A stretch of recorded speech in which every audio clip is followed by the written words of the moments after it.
역대상 10장 1절에서 12장 40절까지 오늘 보겠습니다. 우리 같이 볼 말씀은 역대상 10장 1절에서 11장 1절에서 3절까지 역대상 11장 1절에서 3절 우리 같이 한번 봉독하겠습니다. 온 이스라엘이 헤브론에 모여 다윗을 보고 이르되 우리는 왕에 가까운 혈족이니이다. 전에 곧 사울이 왕이 되었을 때에도 이스라엘을 거느리고 출입하게 한 자가 왕이시었고 왕의 하나님이 여호와께서도 왕에게 말씀하시기를 내가 내 백성 이스라엘의 목자가 되며 내 백성 이스라엘의 주권자가 되리라 하셨나이다 하니라. 이에 이스라엘의 모든 장로가 헤브론에 있는 왕에게로 나아가니 헤브론에서 다윗이 그들과 여호와 앞에 언약을 맺으며 그들이 다윗에게 기름을 부어 이스라엘의 왕으로 삼으니 여호와께서 사무엘을 통하여 전하신 말씀대로 되었더라. 아멘.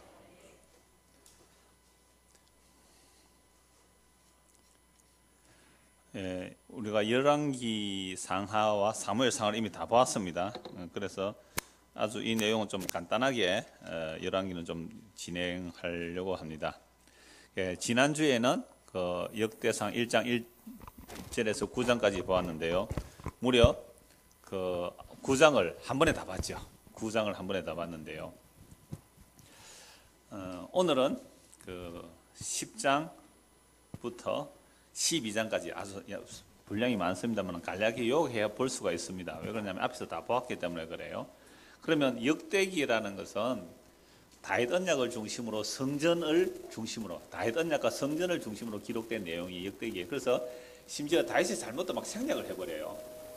역대기를 보면. 그래서 이 10장에서 12장까지 내용도 상당히 많지만은 간략하게 하나의 어떤 문화 구조로 좀 오늘 보려고 합니다. 그러면 그 먼저 9장을 한번 보시죠. 9장 35절에서 44절. 9장 35절에서 44절까지 나오면 누구 족보가 나와요? 어찌 그렇게 빨리 잘 아셨어요? 소제목이 있네, 그죠? 소제목이 나 깜짝 놀랐어요. 성경 이렇게 잘 아시네. 왜 소제목이 있네. 사울의 족보 간단하게 나오면서 이제 사울 왕이 죽는 내용이 이제 10장 1절부터 6절까지 나오지요. 10장 1절에서 6절까지. 거기도 보면 우리 이미 다 본 내용이죠. 사울이 어떻게 죽는지 죽는 장면에 적에 의해서 안 죽으려고 이제 칼에 엎드려서 죽게 되는 장면. 이건 사무엘상에서 아주 자세히 나오니까요. 넘어갑니다. 그래서 6절에 이와 같이 사울과 그의 세 아들과 그 온 집안이 함께 죽으니라. 사울 집안이 족보를 따라 나오다가 사울 죽은 것을 바로 다루고 있잖아요. 사울이 왕된 과정 쭉 앞에 많이 나왔습니다. 사무엘상에는 많이 봤는데 그중에 오늘 한 곳만 일단 보려고 합니다. 자, 7절부터요. 골짜기에 있는 모든 이스라엘 사람이 그들의 도망한 것과 사울과 그의 아들들이 다 죽은 것을 보고 그 성읍들을 버리고 도망하며 블레셋 사람들이 와서 거기에 거주하니라. 이튿날에 블레셋 사람들이 와서 죽임을 당한 채 옷을 벗기다가 사울과 그의 아들들이 길보아 산에 엎드려졌음을 보고 곧 사울의 옷을 벗기고 그의 머리와 갑옷을 가져다가 사람을 블레셋 땅 사방에 보내 모든 이방 신전과 그 백성의 소식을 전하고 사울의 갑옷을 그들의 신전에 두고 그의 머리를 다곤의 신전에 단지라. 길랏 야베스 모든 사람이 블레셋 사람들이 사울에게 한 모든 일을 듣고 용사들이 다 일어나서 사울의 시체와 그의 아들들의 시체를 거두어 야베스로 가져다가 그곳 상수리 나무 아래에 그 해골을 장사하고 7일간 금식하였더라. 사울이 죽은 것은 여호와께서 범죄하였기 때문이라. 그가 여호와의 말씀을 지키지 아니하고 또 신접한 자에게 가르치기를 청하고 여호와께 묻지 아니하였으므로 여호와께서 그를 죽이시고 그 나라를 이새의 아들 다윗에게 넘겨주셨더라. 그러니까 지금 열왕기 1장에서 그 바벨론 포로에서 돌아와서 역사를 돌아봤다 그랬잖아요. 아담으로부터 쭉 역사를 이어와서 다윗 바로 앞에 사울 잠깐 소개하고 사울은 이렇게 사는 게 버림을 받았고 그렇게 죽고 왕위가 다윗에게 넘어졌더라 라는 것을 딱 이제 10장까지 끝을 내는 거죠. 그러면 사울이 왕이 된 그 배경은 사무엘상에서 우리 자세히 봤습니다만 한 번 더 보시죠. 사무엘상 8장을 한번 보십시다. 사무엘상 8장.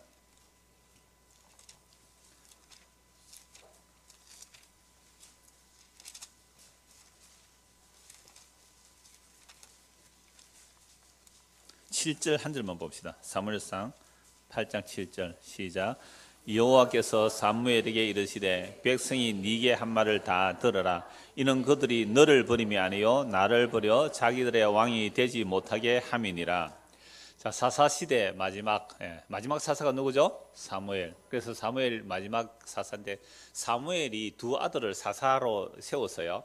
근데 원래 사사는 세습이 안 되는데 사무엘이 왜 사사 두 아들을 세운지 모르겠어요.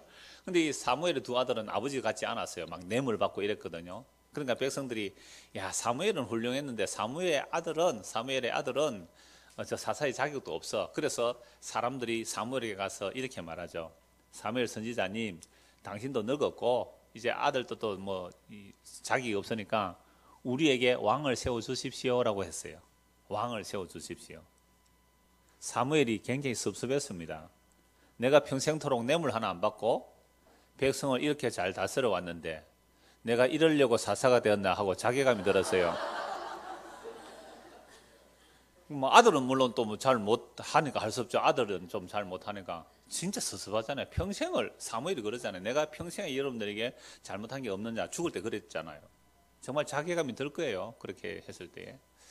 그랬을 때에 하나님께서, 그러니까 사무엘 하나님께 하나님, 얘들이요 왕을 자꾸 구하는데 어떻게 할까요? 라고 물었더니 하나님께서 답을 해주세요. 사무엘아, 허락해라. 7절 여호와께서 사무엘에게 이르시되 백성이 네게 한 말 다 들어라. 이는 그들이 너를 버림이 아니에요. 사무엘이 굉장히 섭섭했잖아요. 왕을 세워달라니까, 날 제치고 왕 세워달라 그러니까 나 죽지도 않았는데, 사무엘이 아직 늙었지만 죽지도 않았는데 제치고 왕 세워달라 너무 섭섭했던 거예요. 사무엘 마음이. 그래서 하나님 사무엘에게 사무엘아, 그게 너를 버림이 아니다. 이렇게 하나님의 선지자도 누구 중심으로 생각해요? 자기 중심. 이들이 내가 평생 이렇게 목회해놨는데 내가 늙었다고 그냥 나가라 이 말이지. 퇴직금도 별로 안 주고 말이지. 섭섭했던 거예요. 인간은 이렇습니다. 그러니까 하나님께서 사무엘에게 말하고요, 백성들이 너를 부른 게 아니라 사실은 나를 버렸다. 나를 버렸다. 아니, 왜 왕을 구한 것이 하나님을 버린 것이 돼요? 여러분, 이스라엘 백성들이 가나안 땅에 들어왔을 때에는 왕이, 여호수아가 왕을 세우지 않아요. 후계자를 세우지 않아요. 그 이유는 뭘까요? 약속에 따라 누가 왕으로 다스려요? 하나님께서 보이지 않지만 하나님 다스리잖아요. 그래서 제사장이 있으면 되는 거예요. 그래서 제사장 나라면 되는 거죠. 그래서 율법을 주었잖아요. 그 율법을 통하여 제사장 율법 전하고 율법대로 살면 돼요. 그런데 그렇게 살다 보니까 왕이 없으니까 사사시대의 결론이 그거잖아요. 왕이 없으므로 백성이 자기 소견에 옳은 대로 살았더라. 자, 그뿐 아니라 이스라엘 백성들이 블레셋 주변 나라들이 계속 전쟁을 해도는가. 사사시대에 뻑하면 전쟁이 일어나잖아요. 그 전쟁이 왜 일어났습니까? 사실은 적이 왜 쳐들어와요? 예? 사사시대 적이 왜 쳐들어와요? 여호와의 말씀을 어겼기 때문에 그래요. 그러니까 여호와의 말씀에 순종하기만 하면 뭐예요? 적은 물러가요. 그러니까 적들이 쳐들어왔다는 것은 이미 범죄했다는 거죠. 범죄했기 때문에 적들이 쳐들어오는 거죠. 그러면 적들이 쳐들어왔으면 자기들이 해결하고 하나님의 말씀에 순종하면 적들이 물러가요. 그런데 그럴 능력이 없으니까 하나님께서 사사를 보내죠. 그래서 사사가 오면은 적들이 물러가니까 그 사사가 왔을 때에 적들이 물러가고 이제 회개를 하겠죠. 그랬을 때에 한 20-30년 동안 평안해집니다. 그런데 그 사사가 죽어버려요. 그럼 또다시 우상숭배하죠. 우상숭배하니까 또 적들이 쳐들어오는 겁니다. 이게 계속된 거예요. 그러니까 이들은 사사시대 이런 경험을 통하여 우리는 뭐에만 순종하면 적들이 그냥 물러갑니까? 하나님의 말씀에 순종하면 되구나. 그렇게 말씀 보면 되는데 그럴 뭐가 없어요? 믿음이 없는 거죠. 그러니까 우상숭배하고 우상숭배하면 적이 쳐들어오고 이게 반복이 계속되는 거예요. 그래서 사사시대에 자기 사람들이 자기 손에 옳은 대로 살니까 이제 사무엘이 이제 늙었을 때에 이들이 이제 사무엘에게 요구하기를 우리에게 뭘 세워달라고요? 왕을 세워주십시오. 그 약속의 땅에는 보이지 않는 왕이 다스리고 계세요. 그럼 보이지 않는 왕을 보듯이 믿고 살면 되는데 그런 믿음이 없으니까 왕을 세워달라는 것은 결국은 사무엘을 부리는 것이 아니라 누구를 부리는 거예요? 하나님을 부린 거예요. 언약의 하나님을 부린 거예요. 그래서 왕을 허락하라. 그런데 왕을 허락하면 너희의 아들들은 군대로 소집이 돼야 될 것이고 너희의 딸들은 바베주로 끌려갈 것이고 게다가 11조도 내야 된다. 이스라엘 백성들은 11조를 내어서 누구에게 주면 돼요? 제사장이 주면 되는데 사사 시대에도 11조 했어요, 안 했어요? 안 했어요. 안 했으니까 레위 지파가 살 길 찾아가다가 미가의 집안에 가서 가정 제사장이 됐잖아요. 가정 제사장. 이 가정 제사장이 되어 그 가정을 복 빌어줘야죠. 만약에 가정에 복 안 빌어주면 그 미가 집안에서 어떻게 할까요? 쫓겨나는 거죠. 그게 사사시대에 자기 속에는 옳은 대로 했어요. 그러니까 11조도 제대로 안 들어졌고 사사시대에 그랬으니까 왕을 세우면 너희가 왕이 필요한 경비를 너희가 다 부담해야 된다는 것을 알려주라 그랬어요. 그래서 사무엘에 상세하게 알려줘요. 아들은 군대로, 너희 딸들은 또 밥 해주러 가야 될 것이고, 게다가 11조를 더 내야 될 거다라는 말도 해요. 8장 17절 한번 보세요. 8장 17절. 너희 양떼에 10분의 1을 거두어 가리니 너희가 그의 종이 될 것이라. 자, 왕을 세우면 뭐가 돼요? 왕의 종이 돼요. 우리가 세금 내가지고 세금 어디 누가 써요? 국가에서 줘. 그러면 우리가 진짜 믿음이 있으면 뭘 안 하면 돼요? 대통령 안 세우면 되죠. 뭐. 경찰도 없애버리고 그다음에 군인도 없애버리고. 그런데 대한민국은 그렇게 하면 돼요? 안 돼요? 왜 안 돼요? 예? 법치국가라서 그래요? 언약의 나라가 아니라서 그래요. 약속의 땅이 아니라서 그래요. 약속의 땅은 세금, 왕을 위해서 세금 안 내어도 제사장만 잘 돌아가면 속죄가 일어나기 때문에 적들이 한 길로 왔다가 7길로 도망간다는 게 그런 개념이에요. 그런데 이들은 지금 왕을 세워버렸다는 것 자체가 뭐예요? 누구의 보호를 버리는 거죠? 하나님을 버리는 거예요. 그래서 만약에 적이 쳐들어오면 나 너희들 안 도와줄 거야 이렇게 말했어요. 왜? 언약이라는 것은 언약의 대상 여호와 하나님과 언약을 맺었기 때문에 여호와 하나님의 말씀만 들으면 종주가 봉주가 봉신을 지켜주게 되어 있어요. 이게 모든 구약 시대의 언약의 내용들이에요. 그래서 만약에 옛날에 우리가 중국하고 언약을 맺잖아요. 그래서 중국은 황제의 나라, 우리는 왕의 나라고 중국은 큰 나라, 우리는 작은 나라 그랬잖아요. 4대 예를 그렇게 갖춰왔잖아요. 그래서 우리가 중국하고 교역 이제 4대 예를 맞추는 거. 중국은 황제, 우리는 왕이에요. 우리는 분봉왕이란 말이에요. 그러면 만약에 일본이 우리를 쳐들어오면 누가 우리를 지켜줘요? 중국이 우리를 지켜줘야 되는 거죠. 근데 지키러 주고 청나라 때는 어떻게 해서요? 와서 완전히 오히려 초토화시켰잖아요. 이 세상 나라들은 그래요. 그러니까 우리가 이스라엘 백성들이 여호와 하나님과 언약을 맺었다면 여호와 하나님께만 순종하면 돼요. 충성하면 전쟁이 일어나면 누가 와서 도와줘요? 여호와 하나님께서 도와줘요. 근데 눈에 안 보이니까 안 믿어지잖아요. 그런데 다른 나라들 보니까 왕이 있으니까, 상비군이 있으니까, 왕과 상비군이 있으니까 적들을 물리칠 뿐만 아니라 큰 나라에게 종속되면 큰 나라가 지켜주더란 말이에요. 그래서 바벨론을 의지하고 애굽을 의지하는 거예요. 근데 대한민국은 그러면 안 됩니다. 대한민국은 그러면 당장 다른 나라가 집어 삼킬 거예요. 그래서 우리는 뭐도 필요해요? 국방비도 필요하고 대통령도 필요해요. 그래서 세금 내는 거잖아요. 그래서 이스라엘 나라는 그러면 안 된다 이 말이에요. 이스라엘 나라는 그렇게 하는 것 자체가 누구를 버리는 거예요? 여호와를 버리는 거예요. 그래서 하나님께서 이렇게 말씀하세요. 19절, 18절 보세요. 사무엘상 8장 18절. 그 날에 너희는 너희가 택하는 왕으로 말미암아 부르짖 때 왕이 백성을 잘 돌보지 않고 권력을 막 부리는 거예요. 그죠? 막 권력을 부린단 말이에요. 그래서 왕 때문에 하나님 우리 죽겠어요. 왕 때문에 죽겠어요. 라고 부르짖어도 내가 너희를 뭐 하나니라? 응답하지 아니라. 심지어 적이 쳐들어와서 하나님 살려주세요. 그러면 하나님 뭐라 그럴까요? 너희 왕이잖아. 너희 왕에게 가. 왜 나에게 와? 너희는 이미 언약을 파기하고 다른 왕을 어쨌기 때문에 왕이 너희의 주가 되고 나는 너희의 주가 아니잖아. 그게 주를 부린 거예요. 왕 세운 게 작은 죄예요? 큰 죄예요? 어마어마하게 큰 죄예요. 그럼 왜 또 신명기에서는 왕 세울 때 이런 왕을 구하라 그랬어요? 왕을 세우려면 어떤 사람을요? 너희 종속 중에서 은금을 많이 두지 말고 아내를 많이 두지 말고 무기를 많이 두지 않는 그런 왕 세우라.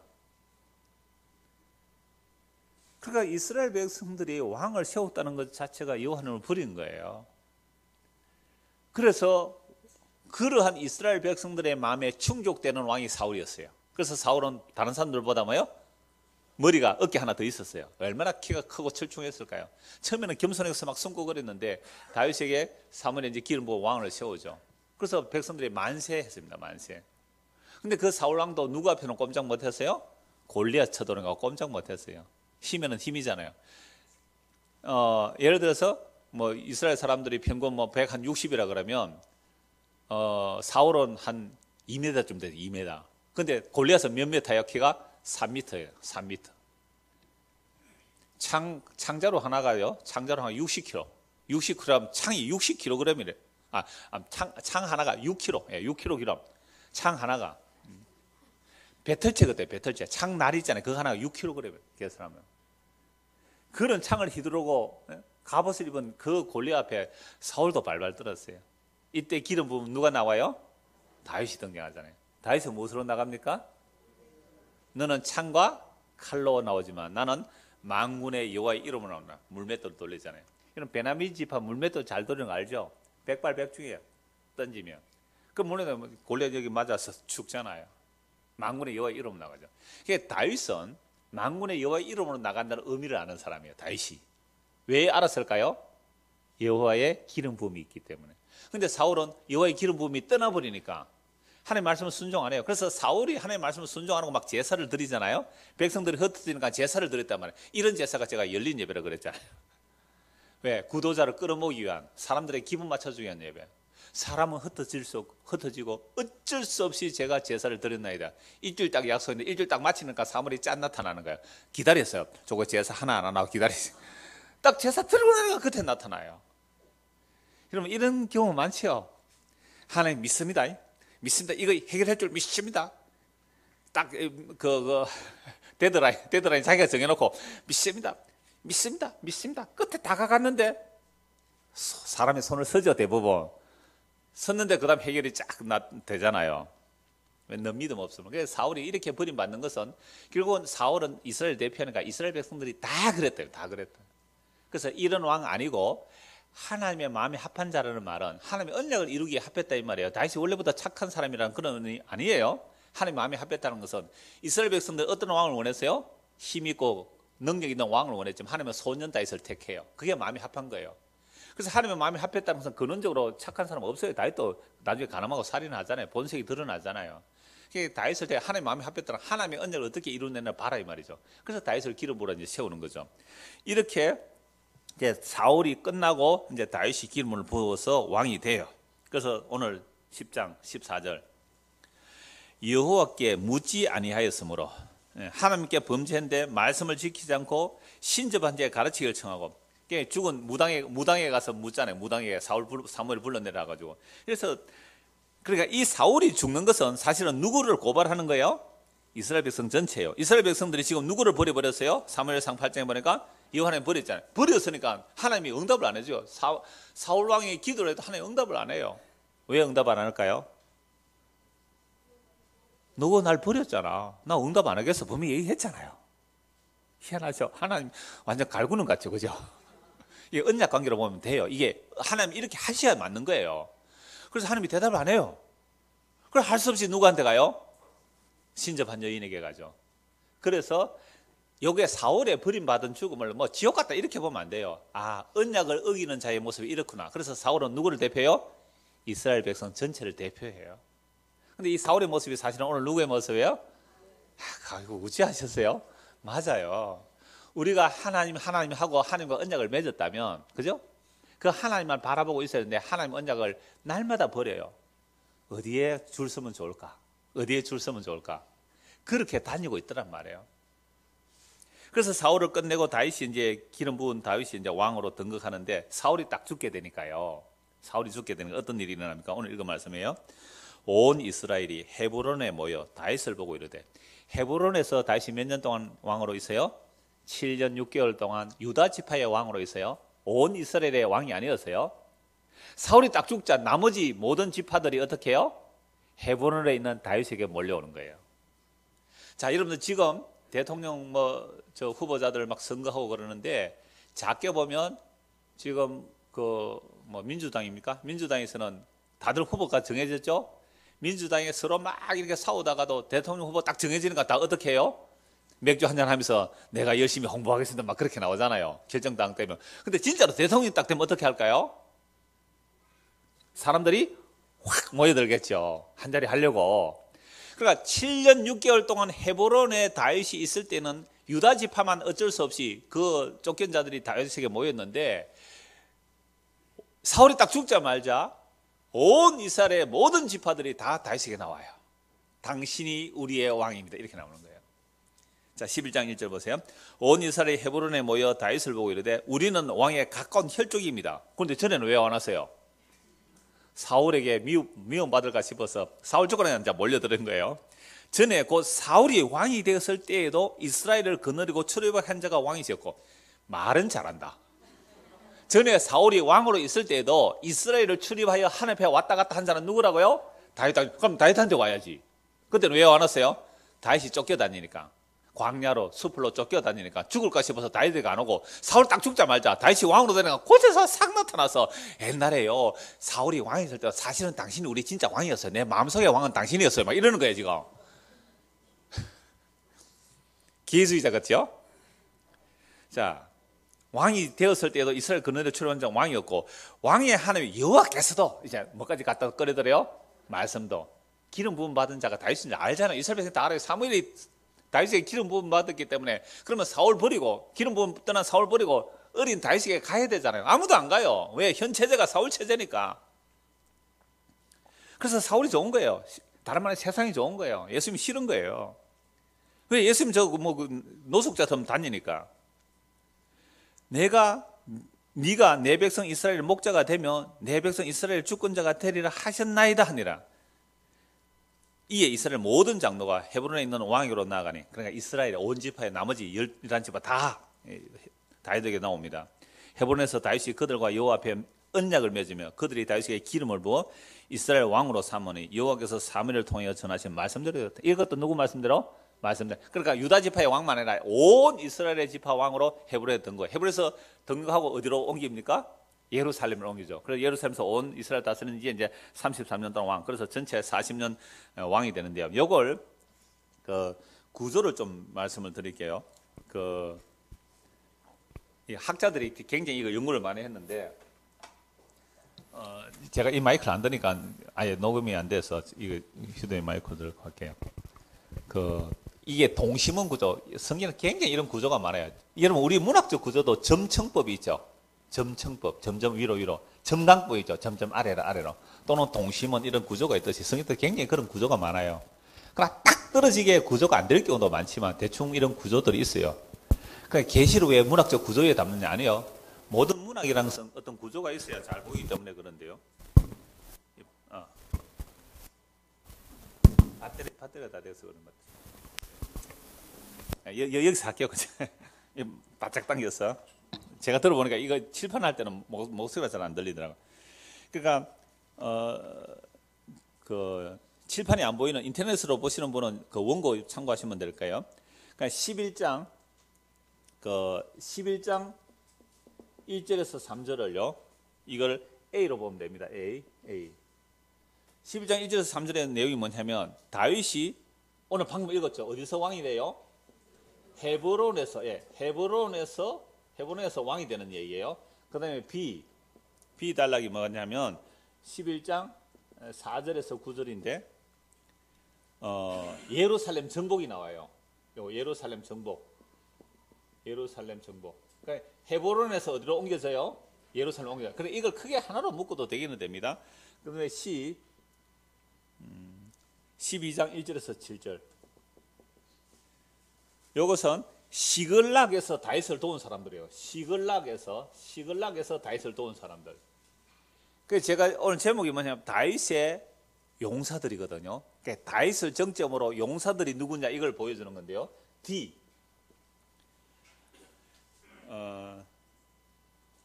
11장 4절 9절. 요 C가 이거 아니에요. C가 11장 10절에서 47절. 여기가 시글락에서 다윗을 도운 사람들이에요. 시글락에서 D.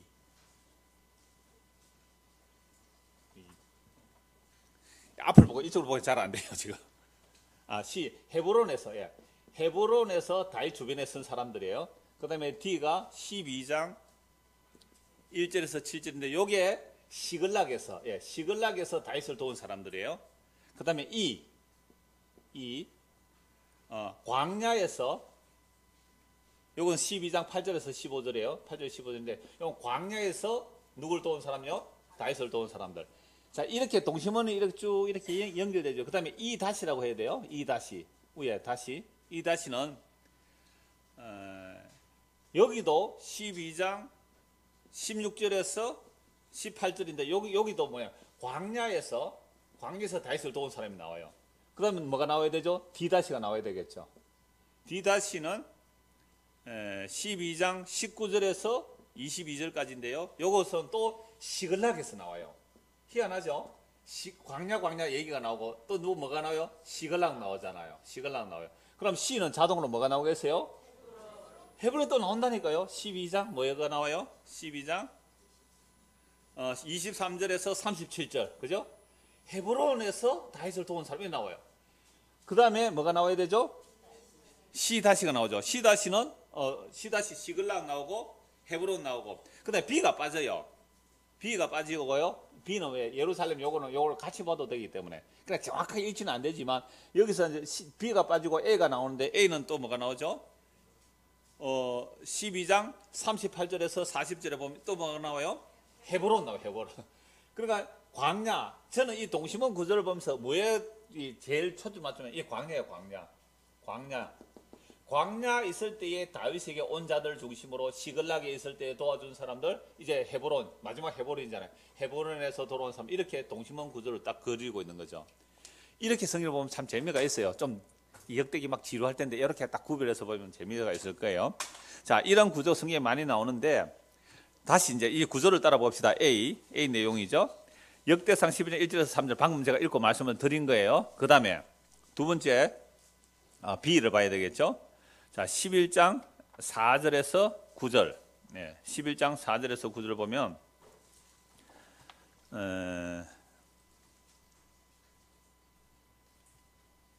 자, 어디서 나오는 내용이에요, 이게? 예루살렘 정복 내용이 나오잖아요. 여기에 이제 뒷부분은 없는데 예루살렘 정복 내용이 나오고, 그 다음에 10절에서 47절까지 어디 나와요? 헤브론에서 다윗을 도운 사람들. 10절에서 47절까지 상당히 많죠? 47절까지 쭉 다 나오죠. 그 다음에 12장 보십시오. 12장 1절에서 7절까지 어디에요? 시글락은 이 시글락은 잠시 이제 말씀을 좀 드려야 되는데, 시글락이라는 곳은요, 다윗이 사울이 하도 뭐 핍박을 하고 하니까 블레셋으로 잠시 망명을 갔죠. 블레셋 갔을 때에 아기스 왕이 어느 성읍을 하나 줘요? 시글락을 줘요. 시글락에서 살죠, 다윗이. 그랬을 때 이제 아기스 왕이 블레셋 연합군들을 모아서 예루살렘을 치려고 하죠. 이스라엘 치려고 할 때에 다윗도 아기스 왕에게 항복을 했으니까 아기스 왕의 신복이 되는 거죠. 그래서 이스라엘 치러 가야 돼요.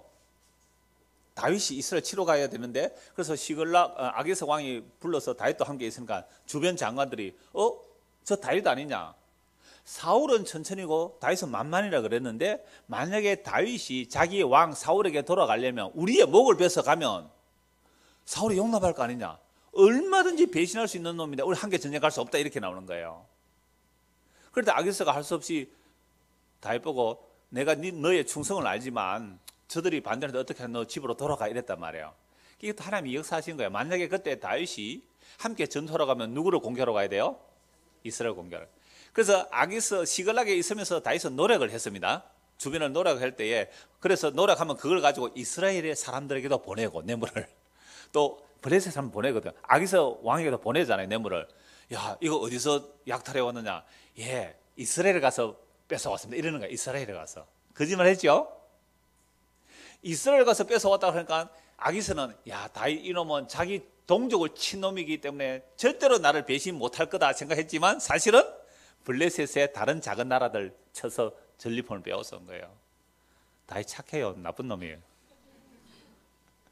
자, 그랬을 때에 아기스 왕이 너는 충성을 의심하지 않대 나오고 하는데 장관들이 반대를 할 수 없다 하니까, 그래서 장관들이 반대하게 함으로 다윗이 그 전투에 참여 못하도록 빼내는 거예요. 자기는 나는 이스라엘 치러 갑니다 그랬단 말이에요. 왜 그랬어요? 그래야 지기 살거든요. 다윗 그랬던 사람이에요. 아기스 왕이 만약에 가서 그랬으면 다윗 가서 이스라엘 치는 공격해야 돼요. 이스라엘의 기업 부름받은 자가 이스라엘 쳐야 되는 일이 일어나는 거죠. 그러니까 하나님께서 전능하신 하나님이잖아요. 자기 약속을 위해서 그 아기스 왕의 수많은 장관들의 마음을 격동시켜서 다윗처럼 같이 못 갑니다 하고 왕따 시켜버린 거예요. 왕따 당했습니다. 자기가 스스로 나 이스라엘 공격 못합니다. 아기스 왕 나는 당신 말 못 듣겠습니다. 이렇게 했어요? 안 했어요. 다시 이런 놈이에요. 얼마나 위로가 되는지. 우리는 얼마나 배신자수했어요. 여기서는 욕말하고 저기서는 정말 했습니까 안 했습니까? 했지요. 여기 와서는 그 사람 욕할 때 맞다 그거 나쁜 놈이다 해놓고 저 가서는 또 그 사람 맞다 나쁜 놈이다. 이쪽에서 그 사람 칭찬하면 그래 그 사람은 괜찮은 사람이다 이랬지요. 네. 아 다윗이 그랬다니까요. 다윗이. 그래서 그런 무리에서 왕따 시키면 어째요? 할 수 없지 뭐. 니는 완전 스파이다 니는. 우리 모임에서 오지 마. 네가 소문냈지. 가. 왕따 당했어요 지금 다윗이. 하수시 왕따 돼서 식으려고 돌아갔더니 세상에 아말렉 군대가 그 재산하고 재산 다 뺏어가고 사람들 다 사로잡아가 버렸어요. 그랬을 때에 다윗에게 몰려들었던 사람들이 다윗을 그냥 돌 던져 죽이려고 해요. 다윗에게 몰려든 사람이 누구냐? 이거 한 번 더 봐야 되는데요. 다윗에게 몰려든 사람들이 사무엘상 22장 한번 보십시오. 사무엘상 22장. 지금 시글락 얘기하는 거예요. 요 시글락. 사무엘상 22장 1절.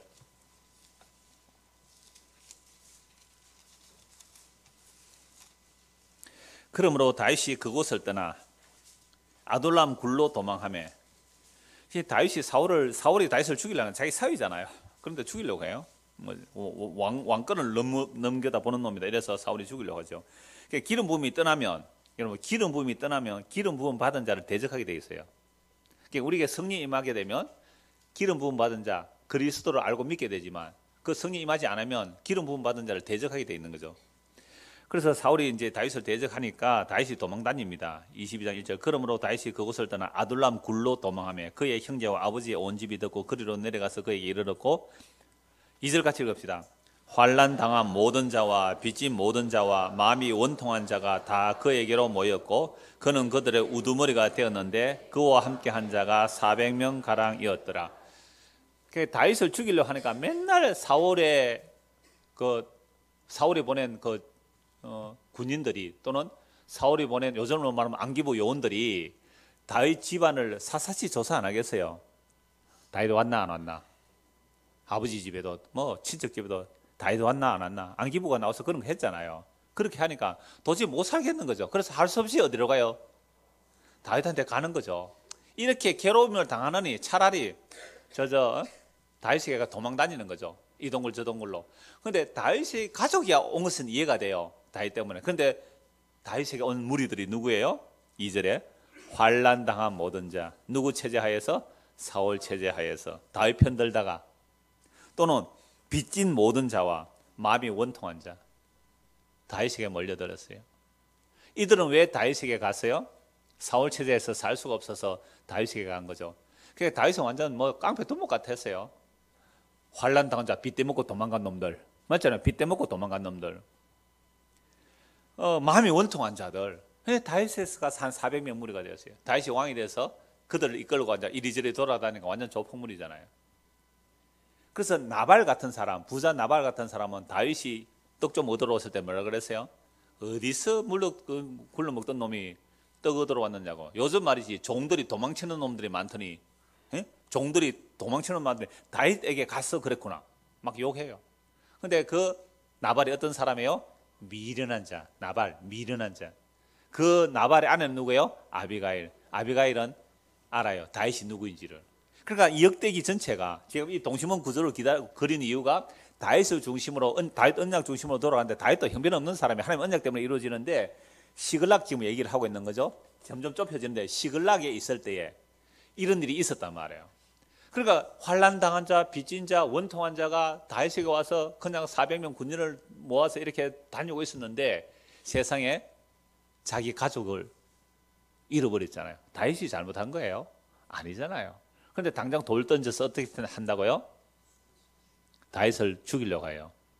그래서 우리나라 속담에 그런 말이 있죠. 머리 검은 짐승은 거두면 안 된다고. 그러니까 염색하고 오면 되죠 뭐. 워드플레이 한 거예요. 그래서 정말 우리가 그래요.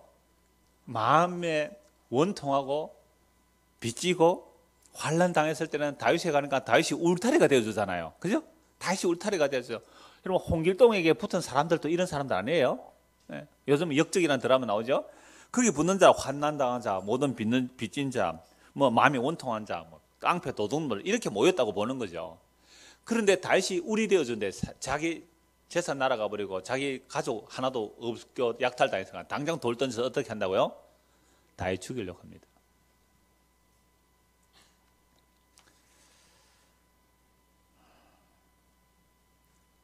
그랬을 때에 다윗이 급하게 하나님의 도우심을 읽고 다시 정신을 차리고 그들을 추격하죠.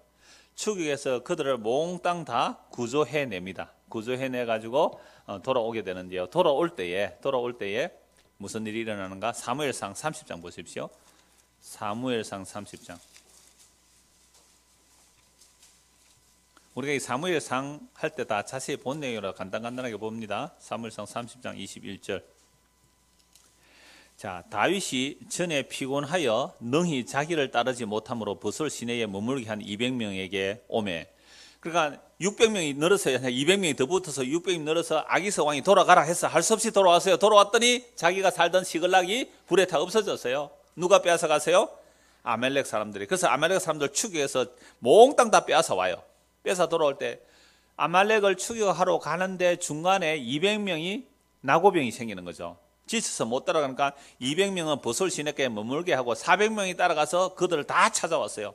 가족도 재산도 다 찾아서 어마어마한 전리품을 가지고 돌아오는 거죠. 어마어마한 전리품을 가지고 돌아옵니다. 20절 보세요.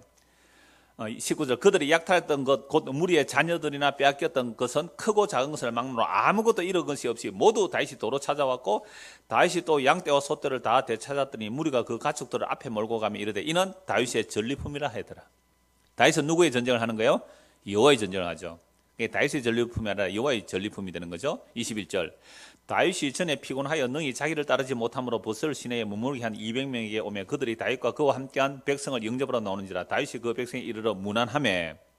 다윗은 그들을 영접을 받아들이고 문안을 하는 거죠. 그 잘 있었느냐고, 힘들었는데 괜찮았냐고. 그랬을 때 다윗과 함께 갔던 자들 가운데 악한 자와 불량배들이 다 이르되 그들이 우리와 함께 가지 아니하여서 이제 우리가 도로 찾은 물건은 무엇이든지 그들에게 주지 말고 각자의 처자만 데리고 떠나가게 하라 하는지라. 그러니까 전쟁터에 나가다가 낙오한 사람들에게 가족은 돌려주도 이것만 해도 감지덕지 아니냐. 전쟁터도 안 나갔는데 가족만 돌려주고 그냥 다 떠나가라 합시다 라고 하는 자들이 어떤 자들이에요? 악한 자와 불량배예요. 악한 자와 불량배. 이게 은혜를 모르는 자들이에요. 자기 힘으로 전쟁했다 이거죠. 내가 목숨 걸고 가서 전리품 가져오고 가족 빼앗아 오니까 니는 전쟁도 안 가고 가만히 앉아 있었던 놈이니까 니는 가족만 데리고 가. 가족만 데려줘도 감지덕지잖아요. 가 이런 거예요. 그때 다윗이 이렇게 말합니다. 23절. 다윗이 이르되 나의 형제들아 여호와께서 우리를 보호하시고 우리를 치러 온 그 군대를 우리 손에 넘기셨은즉 그가 우리에게 주신 것을 너희가 이같이 못하리라. 다윗은 무슨 전쟁의 의미를 알아요? 여호와의 전쟁. 여호와의 전쟁을 붙여주신 전쟁이거든요. 우리가 힘이 있어서 이긴 게 아니다는 거죠. 어떻게 400명이 그 적어도 몇 천이 되는 그런 군대를 무찌를 수 있어요? 아브라함도 이 전쟁을 알았어요? 아브라함도 318명으로 4개국 연합군을 물리쳤기 때문에 여호와 붙여주신 전쟁을 누구를 통해 알아요? 멜기세덱을 통해 알잖아요. 그래서 멜기세덱을 통해서 그 전쟁을 알았기 때문에 나의 성령은 내 것이 아닙니다 하고 11조를 멜기세덱 바치잖아요. 그것처럼 다윗이 여호와의 전쟁을 알았어요. 이같이 못한다. 24절. 이 일에 누가 너희에게 듣겠느냐. 전장에 내려갔던 자의 분깃이나 소유물 곁에 머물렀던 자의 분깃이 동일할지니 같이 분배할 것이니라 하고. 이게 무슨 나라예요? 하나님의 나라. 전쟁에 참여한 자나 참여 못한 자나 동일하게 똑같이 분배하라. 여기에 가장 신경질 나는 자가 누구예요? 전쟁에 나서 열심히 한 사람이죠. 열심히 한 사람이죠. 열심히 되게 했는데 나중에 똑같아 하면 신경질이 되게 나가잖아요. 그럼 그런 나라 가기 싫잖아요. 이게 은혜의 나라예요. 이게 하나님 나라의 은혜의 나라예요. 그날부터 다윗이 이것으로 이스라엘의 율례와 규례를 삼았더니 오늘까지 이르니라. 여러분, 이런 나라가 하루에 1시간 일한 사람이나 12시간 일한 사람이나 품삯이 같아요. 이런 나라. 이걸 제도적으로 만들려고 한 게 뭐예요? 공산주의. 실패했어요. 왜? 은혜로 한 게 아니거든요. 은혜로 한 게 아니니까 나는 12시간 일했는데 100만 원 받아가는데 너는 1시간 일하고 100만 원 받아가나, 심지어 더 받아갈 수도 있잖아요. 나는 12시간 일했는데 노동력 있고 능력 있어 100만 원 받아가는데 4인 식구예요. 근데 이쪽에는 1시간밖에 일 못해, 약해서. 근데 가족이 6명이에요. 그러면 얼마 줘야 돼요? 140만 원 준 거예요. 그러니까 12시간 일한 사람이 은혜가 있다면 괜찮아요, 이렇게 해야 되잖아요. 근데 뭐예요? 나 일하기 싫어. 대충 한 거예요. 집단 농장은 대충 일하는 거예요. 그래서 산업이 망해버렸어요. 농사가 망해버렸어요. 북한에 많은 이유는 그거예요. 정말로 능력대로 일하고 필요한 대로 가져가는 이 원리가 은혜가 아닌 법으로 만들어봤기 때문에 공산주의 망한 거예요. 저도 청년 때에 이런 생각 많이 했다 그러잖아요. 그런데 이게 법으로 하니까 망하는 거예요. 법으로 하니까. 그래서 하나님의 나라는 정말 은혜의 나라예요. 전쟁에 참여한 자나 못한 자나 똑같이 분배하라. 이걸 반대하는 자가 뭐예요? 불량배예요. 이게 악한 자예요. 은혜를 모독하는 자가 뭐예요? 악한 자예요. 그 불량배예요. 오늘날 자본주의 사회는 이렇게 하면 자본주의가 돌아갈까요? 안 돌아갈까요? 안 돌아가. 그럼 이 자본주의 사회는 하나님의 나라 법이에요? 아니에요? 아니에요. 그런데 왜 예수 믿는 사람들이 마치 자본주의가 하나님 나라 법인 것처럼 그렇게 경쟁의 경쟁을, 시기와 질투를 교회 안에서 같이 붙이고 있느냐 이 말입니다. 다른 욕심이 있는 거죠. 그러니까 만약에 이런 은혜의 원리, 여호와의 붙여주신 전쟁의 개념을 모르고 사람들로 하여금 경쟁하게 만들고 시기하게 만들어서 더 능력을 따라 더 많이 받는 이야기를 하면 그런 교회는 어떤 교회라 하면 돼요? 건강한 교회예요? 불량한 교회예요? 성경에서 그렇게 말하고 있죠. 그런데 우리는 불량한 교회 많이 다녔어요. 그래서 여러분들 너무 지쳤죠? 너무 힘들었죠? 그래서 환난 당했죠? 원통했죠? 빚졌죠? 그래가 여 와가지고 기분 안 나쁘니까 돌 들고 치지요? 이래서 제가 다윗이 된 거죠. 얼마든지 그럴 수 있단 말이에요. 자, 그래서 헤브론에서 왕이 됐다. 헤브론에서 왕이 됐다. 예루살렘에서 도왔다. 예루살렘 도왔다. 시글락 얘기했죠. 시글락. 근데 제가 오늘 초점 맞추자는 게 어디예요? 광야. 12장 8절 보십시다. 역대기 12장 8절.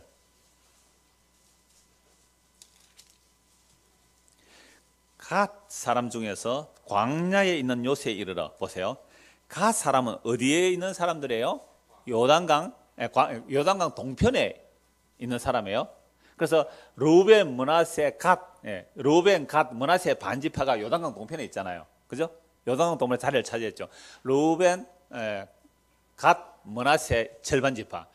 갓 지파 중에 요단강 동쪽에 있는 사람이 다윗이 요단강 이쪽 저쪽을 광야로 숲으로 도망 다닐 때 누가 와요? 갓 지파 사람들이 다윗을 도와주러 와요.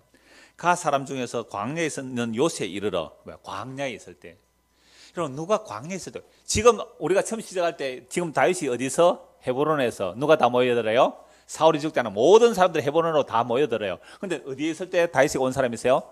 광야에 있을 때 다윗이 왔어요. 광야에 있을 때 다윗이 간 사람이 아까 누구였어요? 가족 빼고 환난 당한 자, 빚진 자, 원통한 자들이 광야에 있을 때 갔거든요. 그래서 다윗이 우리 되어줬단 말이에요. 근데 여기에서도 시글락이 전투로 자기 가족 잃어버리니까 당장 돌 들어서 다윗을 죽이려고 하는 게 이 이스라엘 백성들이에요. 오늘 우리의 모습이기도 똑같고요. 자, 그래서 갓 사람 중에 광야에 있는 요새에 이르러 다윗에게 돌아온 자가 있었으니 다 용사요 싸움에 익숙하여 방패와 창을 능히 쓰는 자라. 그의 얼굴은 사자 같고 빠르기는 산의 사슴 같으니 그 두머리는 에셀이요 둘째는 오바다요 셋째는 엘리압이요. 쭉 이제 족보 이름들이 나옵니다. 광야에 있을 때, 그죠? 그 다음에 12장 16절. 베냐민과 유다 자손 중에서 요새에 이르러 다윗에게 나오매 다윗이 나가서 맞아 그들에게 말하야 돼. 만일 너희가 평화로이 내게 왔으면. 그러니까 베냐민과 유다 지파 중에서도 누구에게 와요? 다윗에게. 다윗이 요새에 있을 때, 광야 요새에 있을 때 나왔다 이 말이죠. 그래서 광야에 있을 때에 온 이 중심으로 이제 다윗의 왕위가 회복되어지는데요. 그래서 이제 다윗이 헤브론에 와서 완전히 이스라엘 전체 왕이 되었을 때에는 그 다윗을 중심으로 모인 자들이 다 뭐가 되는 거죠? 지금 다윗의 용사들이 돼요. 이게 11장, 12장에서 다윗에게 모여든 용사들의 이야기들이 이렇게 쭉 늘어진 내용이 이런 이유예요. 그래서 12장 23절 보십시오. 12장 23절.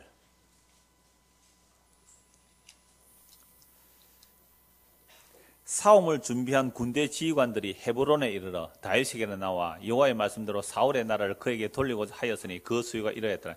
이제 헤브론에 다윗이 사울 죽고 나서 왕이 되었으니까 그 중심으로 꽉 지파가 나오죠. 유다 지파 나오죠. 시몬 지파 나오죠. 레위, 아론, 또 베냐민, 그 12지파들이 쭉 다 나와요. 므낫세, 이세갈, 스불론까지 12지파가 헤브론을 중심으로 12지파 딱 뭐예요? 왕으로 옹립하죠. 그런데 제가 왜 여기에 초점을 맞췄어요? 진짜 다윗이 이동굴 저 숲으로 도망 다닐 때에, 다윗이 쫓겨날 때 그들에게 나온 자들은 누구더라고요? 환난당한 자, 빚진 자, 원통한 자들이 그들에게 나왔어요. 이게 오늘날 십자가 이해가 똑같다 이 말입니다. 여러분, 예수 그리스도의 십자가가 평소에 잘 보입니까? 잘 안 보입니까? 잘 안 보여요. 그런데 부적 십자가, 가짜 십자가는 평소에 부러질 수 있어요. 그러나 성경에서 말하는 진짜 십자가, 자기를 부인하고 자기 십자가를 지는 그 십자가는 평소에 잘 안 보여요. 그래서 환난 당하고 빚지고 마음이 원통해졌을 때 십자가의 의미가 잠깐 우리가 사실은 보여져요. 그래서 오늘 우리가 이 땅에서 살아가는 이 삶의 과정이 광야의 삶이에요. 애굽에서 출애굽한 자들의 광야를 걷고 약속의 땅에 들어가듯이 우리는 예수님의 피로 구원받아서 이 역사, 이 땅을 살아가는 것은 지금 무슨 삶이에요? 광야와 같은 삶이에요. 이게 광야와 같은 삶인데 이걸 나그네라 그래. 나그네, 외국이나 그래. 그럼 광야를 살아가는 오늘 우리가 누구 중심으로 모여야 될까요? 광야를 살아가는데 예수님 중심으로. 그런데 예수님 어떤 모습으로 와 계세요? 오늘은 이 동굴, 내일은 저 숲을, 공중의 새도 깃들 집이 있고 여우도 굴이 있지만 인자는 머리 둘 곳이 없다라는 그 예수님을 따라갑니까? 우리가 광야라는 이 세상을 살아가는데 머리 둘 곳도 없는 그 예수님 지금 따라가고 있으면 그건 광야에서 다윗 주변에 모여들인 자가 될 수 있어요. 그러니까 아무도 머리 둘 곳도 없는 예수님에게 안 오잖아요. 그런데 사울의 핍박을 받아요. 하는 수 없이 다윗에게나마 피하여 들어오는 자들, 그들 가운데도 악한 자와 불량배가 있습니까? 없습니까? 있어요. 그러니까 다윗 편에 그 고난받는 다윗에게 함께 했다고 해서 그들이 다 또 하나님의 백성 할 수가 없잖아요. 여기서 또 악한 자와 불량배나 은혜를 모르는 자는 악한 자와 불량배예요. 이게 얼마나 오늘날 예수님 믿는 이 땅의 모습과 똑같은지 몰라요. 그래서 성경에서 예수 믿는 자들의 무리를 이렇게 광야길, 나그네 길이라고 하고 이걸 히브리서 11장에 정확하게 말씀하고 있어요. 모든 믿음의 사람들을 이 땅에서 외국인과 나그네라 그래요. 히브리서 11장 보겠습니다. 히브리서 11장.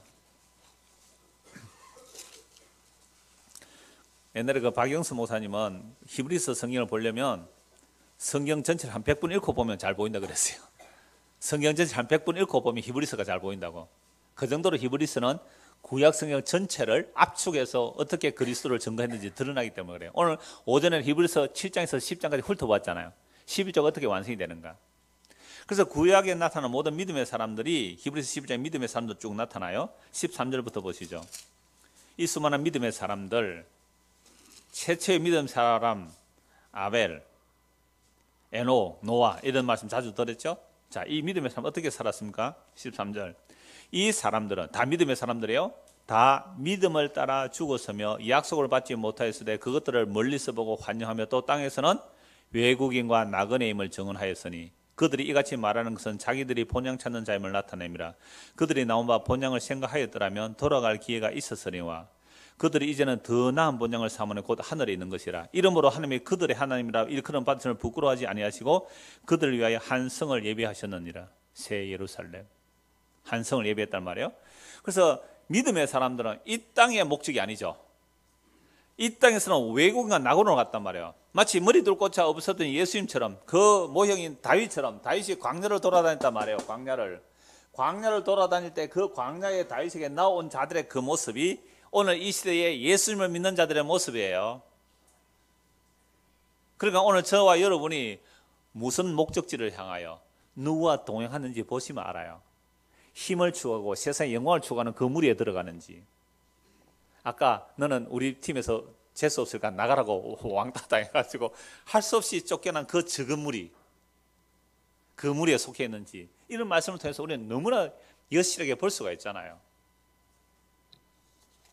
그래서 이러한 믿음의 사람들을 베드로 사도도 이렇게 말해요. 베드로전서 1장을 보십시오. 베드로전서 1장. 우리가 구역 예배 때 이미 지난 해에 보았던 구역 예배 때 말씀이에요.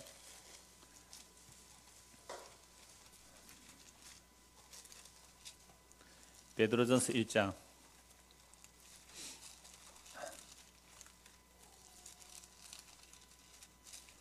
1절에서 2절 같이 읽겠습니다. 예수 그리스도의 사도 베드로는 본도, 갈라디아, 갑바도기아, 아시아와 비두니아에 흩어진 나그네 곧 하나님 아버지의 미리 아심을 따라 성령이 거룩하게 하심으로 순종함과 예수 그리스도의 피뿌림을 얻기 위하여 택하심을 받은 자들에게 편지하노니 은혜와 평강이 너에게 더욱 많을지어다. 자, 히브리서도 성도를 구약의 모든 믿음의 선지들을 뭐라 그래요? 이 땅에서 외국인과 나그네다. 그래서 이 땅에서 나그네 광야길을 걷는단 말이에요. 그러면서 고향을 안 갔다는 거예요. 더 나은 본향을 사모했다. 그러니까 더 나은 본향을 사모하여 오는 이들을 위하여 하나님께서 뭘 예비하셨다고요? 사람의 손을 쥔 하늘의 한 성을 예비하셨다 그랬잖아요. 베드로도 이렇게 말해요. 예수 그리스도의 사도 베드로는 본도, 갈라디아, 갑바도기아, 아시아의 비두니아에 흩어진다. 왜 흩어졌어요? 핍박 때문에. 예루살렘의 핍박 때문에 예수 믿는다고 핍박해서 흩어졌죠. 흩어진 나그네, 성도의 별명이 흩어진 나그네요. 자, 그냥 흩어진 목적 없는 정체 없는 나그네가 아니에요. 분명한 목적이 있는데 왜 흩어진 나그네냐면 하나님 아버지의 미리 아심을 따라, 너무너무 놀라워요. 미리 아심을, 창세전에 그리스도 안에서 택한 자들을 성령이 거룩하게 하시고, 성령이 임하게 되면 분리가 돼요. 거룩하게 하심으로 믿게 되는 거죠. 순종함으로 뭘 믿어요? 예수 그리스도의 피뿌림을 얻기 위하여 택하심을 받은 자들이다. 그러니까 우리가 창세전에 그리스도에서 택한 이유가 뭐예요? 창세전에 그리스도에서 택한 이유가 뭐 하려고요? 그리스도의 피뿌림을 얻게 하려고. 그러니까 피뿌림을 얻게 하려고 우리가 택했단 말이에요. 그들에게 편지하기를 은혜와 평강이 여러분이 있을지어다. 그럼 핍박 때문에 흩어진 이 성도들이 환난이 많을까요? 적을까요? 어마어마하게 많아요. 그들에게 은혜와 평강이 있을지다. 그럼 흩어진 나그네 그 힘든 가운데서 사도의 편지를 받았어요. 사도의 편지를 받았어요. 은혜와 평강이 있을까요? 없을까요? 있어요. 어떤 의미에서? 우리가 창세전에 그리스도 안에서 택하심을 받았구나. 그 택하심을 받았기 때문에 그 피뿌림, 예수 그리스도의 십자가의 피뿌림을 내가 믿게 됐구나. 그럼 나는 의롭게 된 사람이고, 나는 거룩하게 된 사람이고, 영원한 하늘에 우리의 집이 마련된 사람이구나. 환난 당할 때에 그 환난 속에서 이 은혜와 평강이 주어지는 거예요. 환난 없을 때는 이 소식이 절대로 은혜의 소식이 안 돼요. 평의 소식이 안 돼요. 환난이 있으니까. 흩어진 나그네예요. 핍박 때문에 흩어진 나그네. 그래서 예수 믿는다고 이리저리 요거도 먹으면서 여기 길드 사이에서도 안 끼워주고 저기 길도 안 끼워주고, 너 예수 믿으면 우리 길드에서 나가, 우리 조직에서 나가.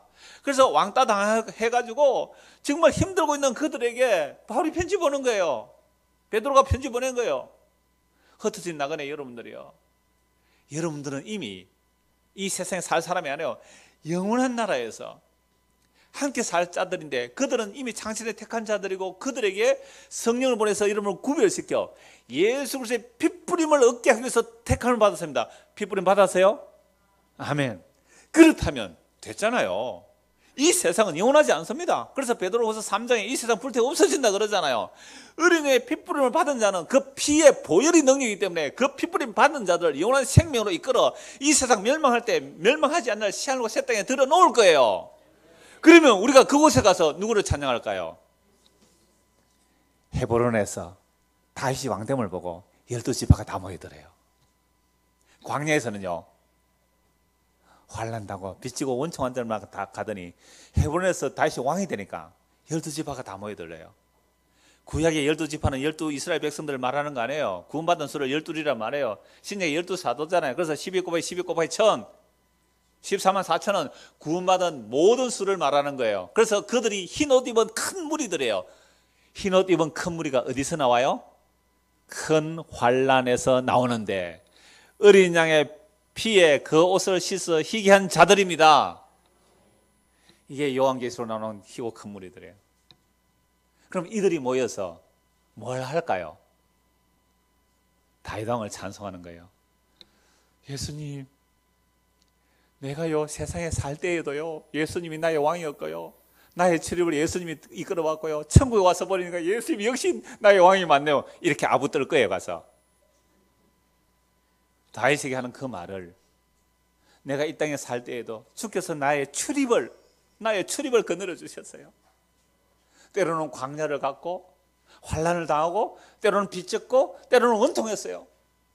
그런데 그 광야 같은 그 길에 다윗이 그 길로 간 거잖아요. 그 길로 예수님이 가셨잖아요. 그래서 예수님을 믿는 자들도 그 길로 가세요.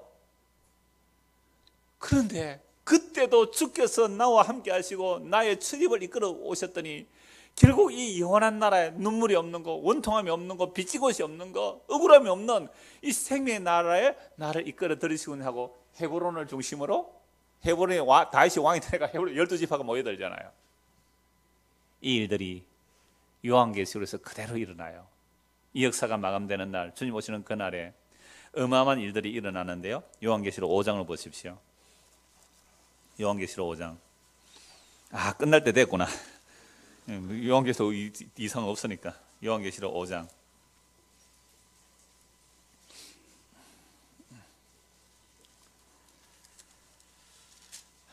어,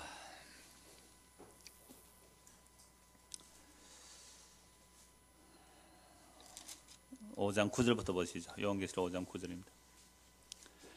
그들이 새 노래를 불러 이르되 두루마리를 가지시고 그 인봉을 떼기 합당하시도다. 일찍이 죽임을 당하사 각 족속과 방과 백성과 나라 가운데서 사람들을 뭐로 사세요? 피로 사사는 개들이고. 제가 히브리서 말씀, 베드로 말씀 똑같잖아요. 창세전에 그리스도를 택한 자들을 뭘 얻기 위해서? 핏부림을 얻기 위해서. 계시록의 마지막 하나님의 나라의 완성된 모습이에요. 새 노래를 찬송하는 내용이 그거예요. 두루마리를 가지시고 그 인봉을 떼기에 합당하시도다. 말씀을 성취하는 분이다 이 말이에요. 두루마리를 떼고 인봉을 뗐다는 말은 말씀을 완성한다 이 말이에요. 두루마리에 인봉이 찍혀 있어서 아무나 못 떼요. 그래서 사도 요한은 울었어요. 누가 저 두루마리를 뗄까?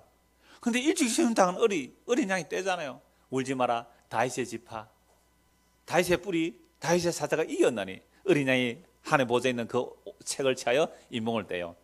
하나, 둘, 첫째인, 둘째인, 셋째인, 넷째인, 다섯, 여섯, 일곱, 일곱인, 일곱 나팔, 일곱 나 대접을 다 떼버려요. 떼졌어요, 안 떼졌어요? 떼졌어요. 묵시 안에서는 완성되었어요. 뗄 때마다 심판과 저주와 재앙이 막 쏟아지는 거잖아요. 그렇게 일곱인을 뗀 그 두루마리가 인봉을 떼기 합당하시도다. 누가요?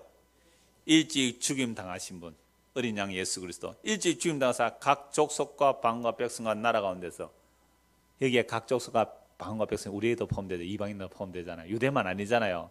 각 족속과 백성과 나라 가운데 사람들을 피로 사서 하나님께 드리시고 그들로 우리 하나님 앞에서 나라와 제사장들로 삼았어요. 우리가 지금 하나님의 나라입니다.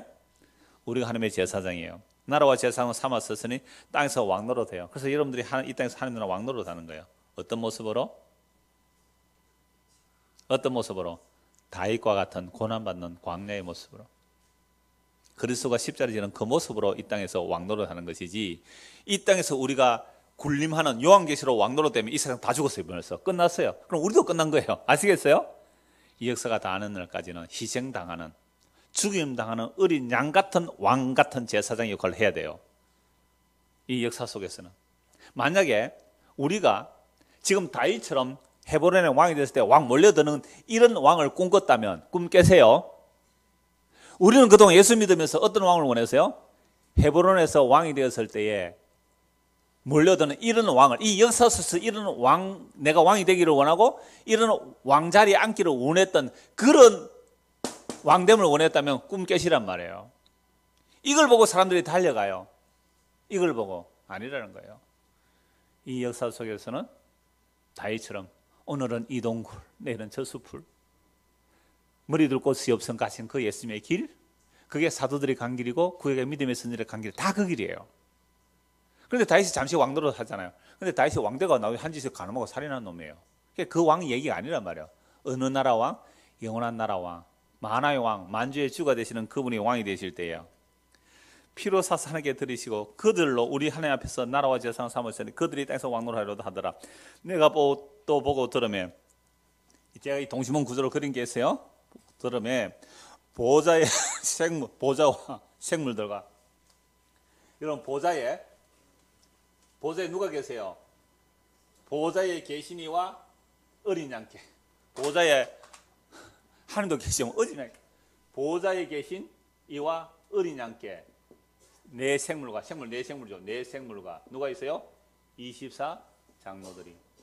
여러분 24 장로는 뭐겠어요? 구약과 신약에 구원받은 모든 백성들이에요. 자, 보좌에 계신 어린 양께 네 생물과 24 장로들이 뭐해요? 엎드려서 찬송해요. 24 장로들을 둘러선, 또 보좌 생물 장로들을 둘러싼 많은 어때요? 천사들. 그러니까 하나님 나라 완성되면 누가 우리보다 낮아져요? 천사가 우리 뒤선에 뒤선. 천사들의 음성이 있어요. 그 수가 만만이요 천천이라. 큰 음성으로 이르되 죽임을 당하신 어린 양은 능력과 부와 지혜와 힘과 존귀와 영광과 찬송을 받으시 합당하도다 하더라. 내가 또 보니 하늘 위에와 땅 위와 땅 아래와 바다 위와 또 가운데 모든 뭐요? 피조물이. 모든 피조물이. 이 찬송을 먼저 들었죠. 큰 음성으로 찬송이 나오는데 죽임 당하시는 어린 양의 능력과 부와 지혜와 힘과 존귀와 영광과 찬송을 받아 합당하도다 하더라. 내가 또 보니 하늘 위에와 땅 위와 땅 아래와 바다 위와 또 그 가운데 모든 피조물이 이르되 보좌에 앉으신 이와 어린 양에게 찬송과 존귀와 영광과 권능을 세세토록 돌릴지어다 하니 내 생물이 엎드려 아멘하고 장로들이 엎드려 경배하더라. 이게 하나님 나라의 완성이에요. 그러니까 이 영광을 우리는 어디에서 경험하는 거예요? 이 땅에서 십자가를 통하여 다윗처럼 광야로 헤맬 그때에 이걸 이미 미리 완성된 것을 보고 믿음으로 가는 거예요. 이 믿음의 길을 잘 걸어가는 저와 여러분 되기를 소원합니다. 기도하겠습니다. 하나님 아버지, 우리는 이 역사 속에서 눈에 보이는 세상 속에서 왕이 되기를 원하고 권세 있는 자가 되기를 원하고 명성 있고 칭찬받는 되기를 원했습니다. 그러나 그 역사 속에 보여주는 완성은 십자가였습니다. 이게 다윗이 간 길이고 믿음의 사람들이 간 길이었으며 예수님이 가신 길입니다. 우리가 이 길을 가는지 말씀을 통해 점검하게 하시고, 우리가 이 길로 가고 있다면 당황하지 말고 놀라지 말고 믿음으로 견고히 이 길을 끝까지 갈 수 있도록 주의 말씀과 주의 성령이 우리를 친히 인도하여 주시옵소서.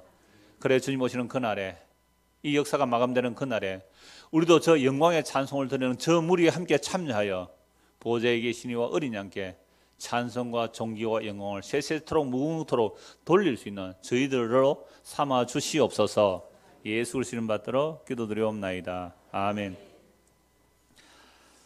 제가 찬송 하나 하고 마치면 좋겠는데요. 147